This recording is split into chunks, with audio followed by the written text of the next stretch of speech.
Wheel bearings have been used for years and years, from everything from skateboards to cars. Now, cars have changed a lot over the years, and so have their wheel bearings. So how do you know if you need new wheel bearings? Having your mechanic check them twice a year is a good thing to do, even if you've not had any problems. They can tell if there's excessive play in the bearings, which is an indication that the bearing is getting worn out. Also, if you're hearing a nonstop growling noise as you're driving down the road, many times this is an indication that a wheel bearing is out and needs to be replaced. So how important is it to get your wheel bearings checked? Well, think about it. All the weight of the car is resting on the 4 tires. So obviously that weight's also resting on the wheel bearings. If you have one wheel bearing go out, it can cause you to lose control on the road and crash. Obviously not a good thing.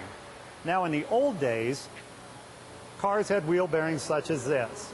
It was fairly easy for your mechanic to go ahead and pack grease in them twice a year, and you were usually good to go. And even if they did wear out, the mechanic could replace them fairly cheaply. Then cars started to change. Front-wheel drive cars came along, and wheel bearings began to evolve. Instead of a simple wheel bearing that could be removed and serviced very easily, automakers started making hub assemblies that look like this. There are parts related to the anti-lock brake system built into many of them, and the wheel bearing is buried deep inside the hub. There's no way to lubricate the wheel bearing inside many of these, so there's not much maintenance that can be done to make them last longer.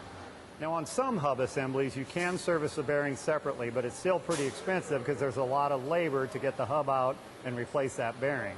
But many times you do have to replace this whole hub if you've got a bearing going out, and it can cost hundreds of dollars to replace.